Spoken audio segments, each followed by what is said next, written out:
Hello everybody, and welcome to Making an Audiobook. If you didn't know, I'm the author of books that I wrote. These ones, and many more. But we are making audiobooks for the second in the Ashport Archives, Memory of the Hoopaway. I already started this last year, and then things happened, and I never found more time to do it. So in 2023, I was like, Saturdays are going to be recording days and I'm gonna get it done in January. And then that didn't happen because my Saturdays kept getting taken up by other stuff. So now it's February. So it is currently February 3rd. I fell and hurt myself here, so you can see a little remnant. I have a knee currently wrapped up. Super good. I'm super talented that way. I'm really good at being a klutz. We have horrendous weather right now. This is great. We just had a bunch of rain last night, and now it's doing this. So that'll be great.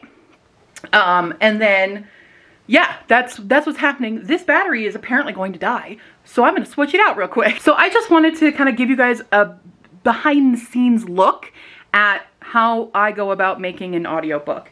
And the number one thing is taking care of your voice. That's why I didn't do this in January, because I became horribly ill and didn't have a proper recording voice. Now, as you can see, I just showered. That's also a technique. Besides from me being filthy, I needed to shower. The steam, the hot steam, helps warm up the vocals. I'm about to make some tea as well to keep myself warm, hydrated. I'll have water as well. So that's one of the main things. I am, like, not everyone, everybody can be an audiobook narrator, but it's not as easy as others may believe. I've definitely found that out with the first audiobook that I did for Search for the Phoenix, and there are extremely talented people out there. So if you have the resources, definitely outsource to get someone else to record your books for you, because one of the main issues I have with recording my own audiobooks is I hate the sound of my own voice on playback, and I don't personally think I'm the best for this, but I do not have the necessary funds to pay someone to do this, so you're stuck with me. I think I do a decent job. I was an actress for a while. I was an opera singer. I have vocal range, but when it comes to like singing versus speaking and putting on accents, especially switching of genders and things, those are very complicated tools that professional audiobook narrators have that I'm trying to like learn and retrain myself, since I haven't been acting and singing professionally in a long time. I haven't been in that sphere. I've only been doing that like in YouTube, and again, very different sphere of performance. So yeah, we definitely had a struggle in producing Search for the Phoenix because I was using a different program. I was using Adobe Audition, and I found Adobe Audition actually sucks for this. And it created these issues whenever I uploaded it into ACX, which is the program you use for Audible, or the website you use for Audible to create your audiobook. And it was a big struggle because I'm not a master of audio editing. That's the other aspect of doing this on your own. You have to learn so much. I'm gonna link a really good tutorial though for Audacity, which is what I'm using now to record. I used to use Audacity all the time, and then I got Adobe Audition. I thought, oh, look at me, I'm so professional. No, Audition sucks. Audition sucks for this. Audacity is way better, at least for what I'm doing. Okay?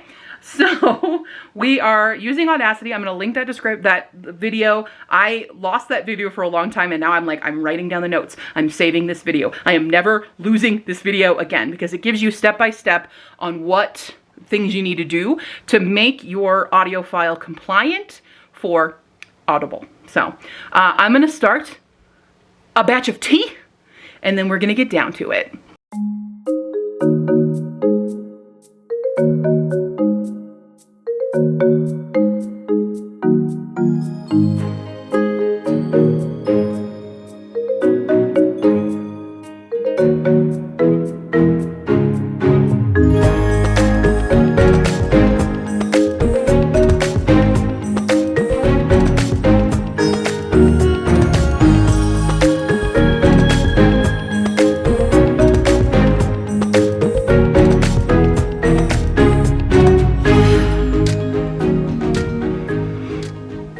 smells really good.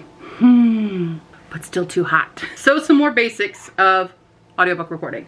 Obviously you need a microphone. Mine is a Yeti. And I did want to mention that my settings for this, there are 4 patterns where you can adjust where the mic is picking stuff up.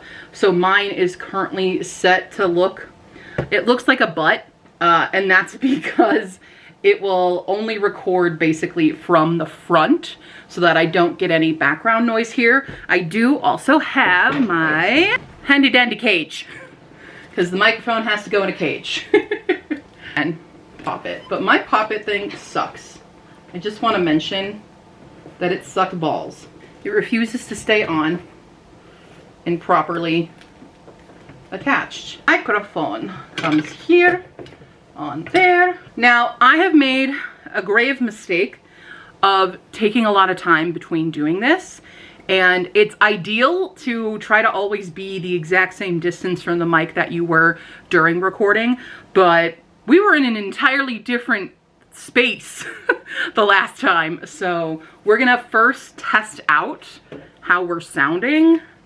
I need to bring my mouse down here. Testing 1, 2, 3. Can anybody hear me? Testing 1, 2, 3. Can anybody hear me? I always do testing 1, 2, 3, by the way. That's Bare Naked Ladies if you don't know.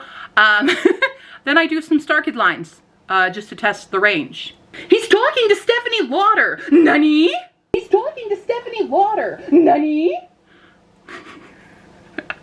Sorry, that's one of my favorite freaking lines. But I think we're actually sounding pretty good right now, and then I'll do the adjustments and stuff afterwards. Like I said, I have my notes on how to do my adjustments. So we are recording chapter 3, because that's as far as I got. The problem for me as well is I write big chapters. So recording these can take about an hour or longer sometimes. 40 to an hour is usually the range, and then I have to edit down a bit. So my chapters in general become 30-ish minutes of listening, 30 to an hour. It depends on the chapter. Okay, these were my baby books. Don't judge my baby books. And don't judge my new ones either, because they're even longer. Warm up the voice. Red leather, yellow leather, red leather, yellow leather, red leather, yellow leather. Unique New York, unique New York, unique New York, unique New York. Bam bam bam bam bam bam bam.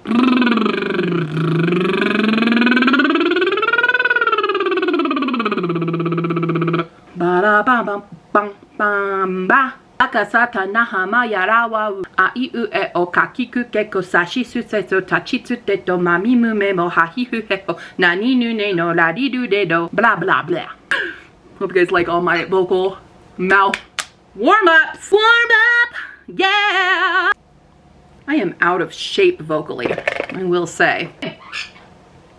You can't make a fucking noise. You cannot make noise. Also, make sure to cage anything that might create another noise in your house. Just anything at all. We're doing this. Let's go. Chapter 3, The Short Straw. EMS to America, please. June placed a large box containing Levin's belongings on the counter at the post office near his house. Other things, he thought, oh, at the 4 other boxes. He glanced down at the 4 boxes. Oh my God. Kill him. Forgot what voice I did for them. All right. Well, just over an hour and 8 minutes and 18 seconds of recording. Now we gotta fix it all. We're gonna save our project first though. That's what you're gonna do. Constantly save your work. Wonderful. Let's just, you know what? We're gonna manually save it this way. It doesn't help to double, triple, quadruple save your work so that you don't lose any of it. One of the struggles I have, my tea is now very cold. Lukewarm. When I talk a lot, I start to get like a runny nose and I have to like constantly stop and blow my nose. Point taken. Now we get to take a break from recording because I record and then I edit immediately and I upload immediately to make sure that everything is good and solid before I move on to the next chapter. That's not the case for other people, but for me, I didn't do that the first way with Search for the Phoenix, which is why my audio is kind of messed up. I didn't want to go through the hassle of recording everything again, and I tried to make it work as best I can. So the audio quality of the first book is not great. One day I'll probably go back and re-record it using this method, but for now we're just going to try to get through the rest of the Ashport series, and then once that's settled I can redo Phoenix and make it not suck as much. So, you know, the things we all learn. So we're going to start just editing through and let a bird out now that she's allowed to come back out here. We ate some lunch, and now we're gonna get to editing. Because I was like, you know what? It's noon, I should do that. Now it's 1. Because I got sucked into a few videos. It's fine. So we're gonna start editing now. If you guys, I mean, I technically edited already 38 seconds before while my food was cooking. Did do that. So if you haven't seen editing before, here's what it looks like. So I'm gonna go here. They've gone to some of their favorite shrines and stores and bought a few extra souvenirs, shaped like the US president he had thrown in the mix. He knew she would be... So this is what I'm gonna edit here. This is a pretty long silence, so I'm just gonna cut out a little bit. Delete that. Go back here. He had thrown in the mix. He knew she would be annoyed. And that's a better pause. Especially the niboshi. Because when you're listening on audiobook, a lot of people do still listen at the one speed, at the regular speed that it is of recording. But for those who want to listen faster, those pauses will still be able to have them be able to catch up with what they were just listening to. So that's basically what I'm going to do for now. Just go through this whole thing and cut out what mistakes I've made until it's all one streamlined chapter. And then we will do this stuff.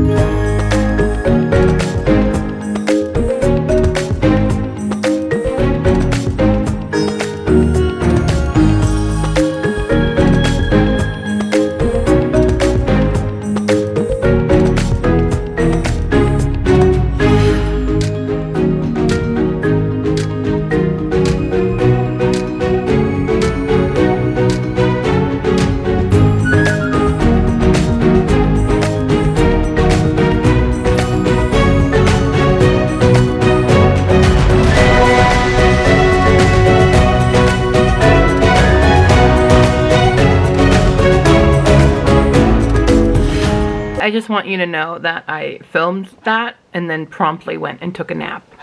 So, just FYI. Now I'm gonna finish it. ADHD for the win. So ADHD took over again, and it's now 9 p.m. But I just finished editing the whole chapter. So basically, we're down to 53 minutes on this chapter. So now we're gonna go through what I'm gonna do. So first off, we're gonna select everybody there. We're gonna go to Effect and then Loudness Normalization, and it's on RMS with -20 decibels. Gonna let it do its thing. It's doing its thing. La la la. And it might take a hot second because it's a long file. So now everybody's become big. That's because before the range here was set really high. So now this range is up to 1. So we're gonna go back. We're all still selected here. Back to the effect. And we're gonna go to the compressor. And I want my ratio. This is what our ratio is. Sorry, it is 5:1. 5:1. That's what we want. So we click OK. And we wait again. Okay, finally got through that. Now, because we have all of these big peaks and stuff, we will do our limiter. Do do do do do do do do do do do do do boop. There she is. We want to limit to -3 decibels. That is what ACX requires of us. so more waiting time. This next step, finally, it's actually something I just got, and that is this extra plugin. So we have, in our Analyze tab, we have the ACX Check plugin. I had to manually download and put this in the program file, and then I had to put it in here. So it said my RMS failed, so I need to make this quieter yet again. But everything else, the peak level and the noise floor, passed. So we have, oh, you can't even see it.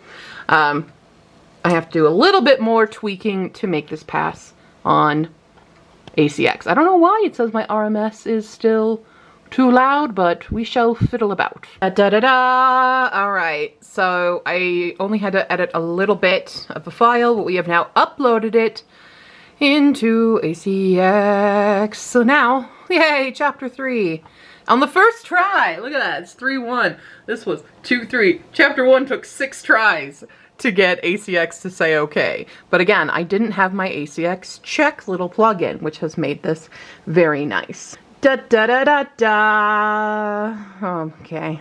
Well, I'm definitely not recording a second chapter tonight, but we'll do more through the rest of the week. And that is making an audiobook, or at least one chapter of an audiobook. I will continue forward, and that's it. Don't know. If you guys want the first audiobook for Search for the Phoenix, that is currently available.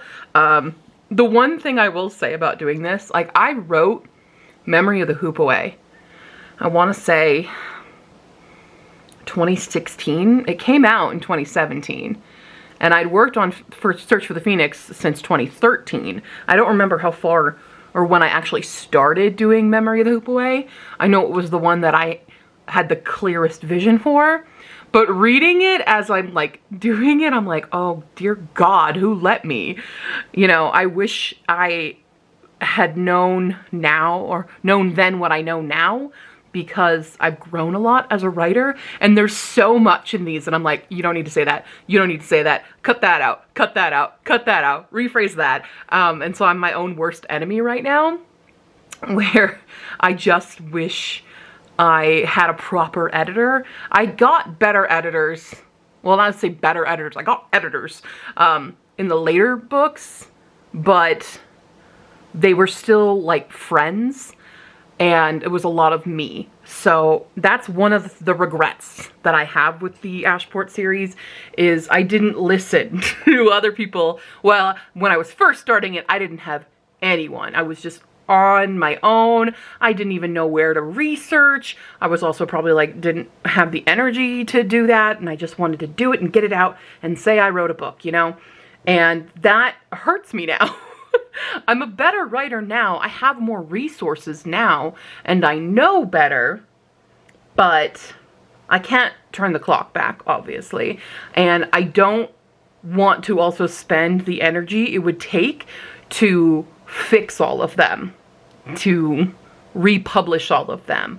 I don't want to do that, because I have other projects that mean, I don't want to say they mean more to me, but they mean more to me now. Like, the message of Ashport meant something to me then, right? It was a way for me to cope with having come back to the US. That's why Ashport exists. Aside from the spite writing from the Supernatural episode with the Phoenix. That was also a big pivotal point of this, but the biggest thing that I was doing was coping with the changes and the reverse culture shock of coming back to America, not having any of my friends here anymore, being forced to live in my parents' home and do things that I didn't want to do, work jobs that were terrible, and just being very depressed and unhappy. And Ashport was a way for me to get those feelings out and on paper, and also have a little bit of escapism in especially the fantasy, the romance elements of it. It was a lot of that. So now I'm in a different state of mind. I still don't have necessarily those friends that I like lost when I came back from Japan. I have different friends now. I have friends who have inspired me a lot more, and I'm not as depressed. I'm still ridiculously depressed, and I'm medicated for it now. Now I really need to get ADHD medication, if today's any clue as to how I used to be able to get a couple chapters done in a day, but I'm just so distracted all the time. But so yeah, having to do these audiobooks is kind of painful because I want to change what I've written, but I also can't because, well, I could, but I don't want to because I don't want to go through the hassle of republishing something that I kind of want to leave as it was, because it's almost a time capsule of who I was in the past. And I think that deserves respect and to be preserved as it is. Even if there are mistakes and things that I put in the book that I don't necessarily agree with now, you know, because people change. And I think that's something that's also super important for us as readers as well, to respect the change. And that's one of the reasons why I don't like being so black and white anymore about a lot of stuff. Now, there's some things I'm very black and white about, okay? There's some things that it's like, no, there's clearly a yes, no to this, and one of them is a wrong answer. But there's other things that I feel that, in the sphere of authors at least, because that's what I can speak on, that authors have made mistakes in the past that get them criticized, canceled even, and there's no nuance allowed or allotted for them to grow and change. And I would like to see more people be more compassionate with authors and like their older work and their just older projects and older mindsets even, because there are things in everyone's own past that are things we cringe at or things that we're ashamed we thought. I definitely have grown a lot as a person over years, and I think that's true for anyone.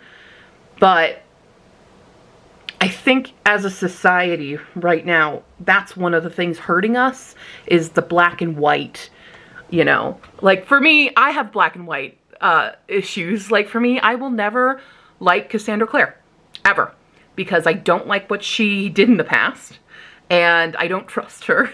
And the fact that she's never like spoken up about those things, those allegations and things, publicly to kind of set the record straight or anything, that bothers me, right? So for me, I'm a straight up, nope, we'll never read Cassandra Clare. Sarah J. Maas, I will never read Sarah J. Maas. But that one, I think, is less nuanced. For me, I was told a thing about her books because I've never read her books. But because of this one thing I was told, I won't read her books. And it's a personal preference, which I think should still be respected even if I've never read her books. But it makes me have no intention of doing that. Now, granted, she could come out and be like, hey, I shouldn't have done this in Throne of Glass, because that's where I heard the thing from. But she hasn't, as far as I know. So I will leave it open for her to fix. I still probably will never read her books because I don't want to. There are certain authors that I can be a little bit black and white with, and I'd like to be a bit better about that and understand the nuance of humanity, I guess. Wow, I didn't mean to get on a soapbox at the end of this video, but we sure did. Okay. Well, I hope that message leaves you all well. I'm going to, no, I don't know, something else, not this. I'm gonna go now.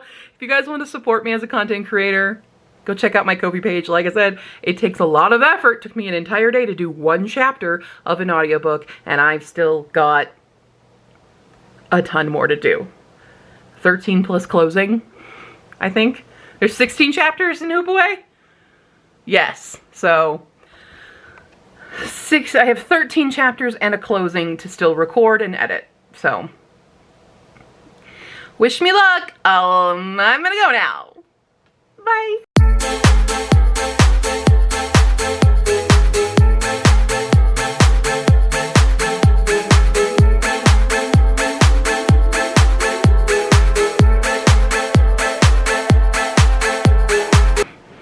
stuck. See what I mean? This fucker does not want to stay in place.